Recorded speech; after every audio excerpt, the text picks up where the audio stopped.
Hello दोस्तों, आज की इस वीडियो पर बात करने वाले हैं कि अगर आपके पास कोई भी कंपनी का सिम है, किसी भी प्रकार का सिम है, आपने अपनी उस सिम को पोर्ट करा लिया है। ठीक है, पोर्ट कराने के बाद में आपकी उस सिम पर नेटवर्क नहीं आ रहा है या फिर नेटवर्क है और नेटवर्क होने के बाद भी आपका जो वो सिम है वो मतलब कि सर्विस आपको दे नहीं पा रहा है, सर्विस आपको प्रोवाइड नहीं करवा पा रहा है। ठीक है, तो ये दोनों मैटर के बारे में आज हम डिस्कस करेंगे कि सबसे पहले आपकी सिम पोर्ट हो चुकी है, पोर्ट होने के बाद में आपके सिम पर नेटवर्क बिल्कुल भी नहीं आ रहा या फिर नेटवर्क आ रहा है और नेटवर्क सर्विस नहीं दे पा रहा है, जैसे कि नेट ना चलना या फिर कॉलिंग ना होना। ठीक है, ये आपको प्रॉब्लम देखने के लिए पड़ सकती है। ठीक है, तो उसके बारे में आपको इस वीडियो पर फुल डिस्कस करूंगा कि किस तरीके से आप अपनी इस प्रॉब्लम को सॉल्व कर पाएंगे। ठीक है, तो दोस्तों बिना टाइम गवाए करते हैं इस वीडियो को।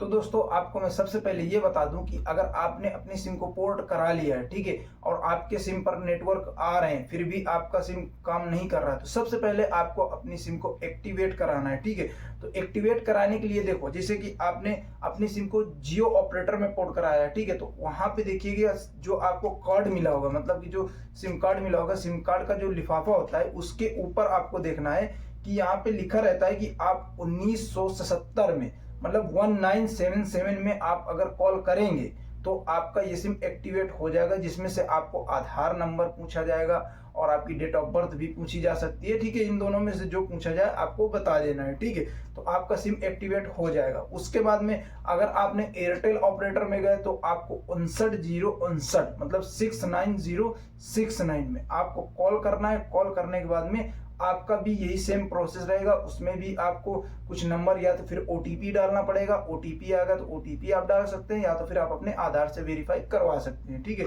ये दोनों हो गए। इसी तरह आपका ओडा में भी, ठीक है, वेरीफाई हो चुका है सिम और फिर भी आपकी सर्विस नहीं प्रोवाइड करवा पा रहा है। ठीक है, तो आपको ये देखना है कि आपके सिम में जो आपने सिम पोर्ट करवा चुके हैं तो आप उस सिम पर रिचार्ज आया है या फिर नहीं आया। ठीक है, तो उसके बारे में आपको देखना है। ठीक है, तो सबसे पहले चेक कर लीजिएगा कि आपके सिम पे रिचार्ज आया या फिर नहीं आया, क्योंकि अगर सिम पोर्ट होता है तो पोर्ट होने के बाद में आपको 5 रुपए मतलब कि 5 रुपए केवल कॉल करने के लिए मिलता है, जिसमें से किसी का भी सिम चालू होने के बाद में लोग कॉल कर लेते हैं। कॉल करने के बाद कहते हैं यार भाई हमारा तो सिम चल रहा है, कोई दिक्कत नहीं है। ठीक है, तो दिक्कत तब होती है जब वो नेटवर्क मतलब नेट ऑन करता है और फिर दोबारा से कहीं कॉलिंग करने लगता है, तब उसको दिक्कत होती है कि भाई रिचार्ज गायब हो गया। गायब नहीं होता, बट आपको उसमें रिचार्ज केवल 5 रुपए शुरू में मिला करता है ताकि आप कॉल अर्जेंट में कर सकें। ठीक है, तो उसके लिए तो आप इस तरीके से चेक कर सकते हैं कि आपका पूरा जो प्लान आपको मिलना था तो आपको प्लान मिला या फिर नहीं। ठीक, ये आपका कंफर्म हो गया। अगर इसके बावजूद भी आपका कोई नेटवर्क में इशू है या फिर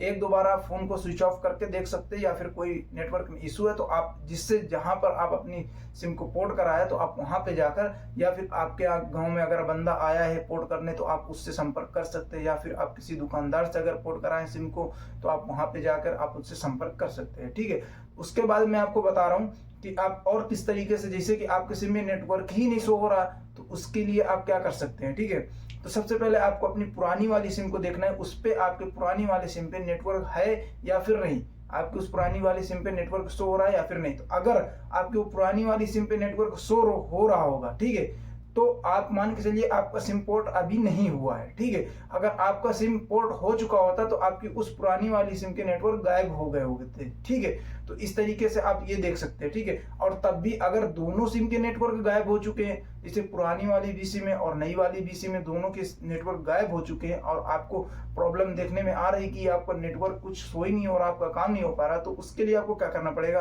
कि आपको सबसे पहले अपनी सिम को सफा करना है। जो नई आपको सिम मिली उसको सिम को सफा करना है अच्छे से।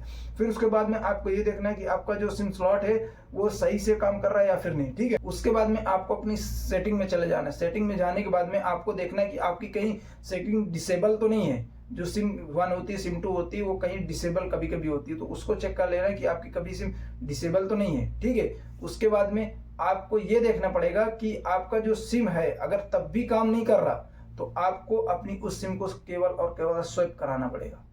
मतलब कि आपको उसी नंबर का जो जिस कंपनी में आपने पोर्ट करवा चुके हैं, जैसे कि आपका पहले जियो था, जियो से आपने एयरटेल में करवा लिया, तो आपको एयरटेल ही मतलब एयरटेल के ही कंपनी में आपको दोबारा से सिम उसी नंबर का निकलवाना पड़ेगा। क्योंकि अगर आपका मतलब जैसे कि सिम जो आपको नया मिला होगा तो वो आपका सिम टूटा भी हो सकता है, डैमेज भी हो सकता है। ठीक है, इस तरह से आपको क्या करना पड़ेगा, उसी नंबर का दोबारा से सिम निकलवाना पड़ेगा, या फिर आप जहाँ पे सिम पोर्ट करवाएं उनसे बोल सकते हैं कि भाई हमारा इस सिम मतलब इस नंबर का दोबारा से सिम निकालिए, क्योंकि आपके यहाँ से हमने सिम पोर्ट करवाया था और ये सिम आपने हमें डैमेज सिम दे दिया। ठीक है, तो इस तरीके से आप अपनी प्रॉब्लम को सॉल्व कर सकते हैं। अगर आपकी कोई और भी प्रॉब्लम है तो आप हमें कमेंट बॉक्स पर बता सकते हैं, तो हम उस पर एक वीडियो बनाकर आपको सेंड कर सकते हैं। ठीक है, तो दोस्तों मिलते हैं हम आपको अपनी अगली वीडियो पर। वीडियो अगर अच्छी लगी हो तो आप हमारे चैनल को सब्सक्राइब कीजिए और इस वीडियो को लाइक कीजिए, ताकि आगे आने वाली वीडियो आपसे मिस ना होने पाए। तो दोस्तों मिलते हैं हम आपको अपनी अगली वीडियो।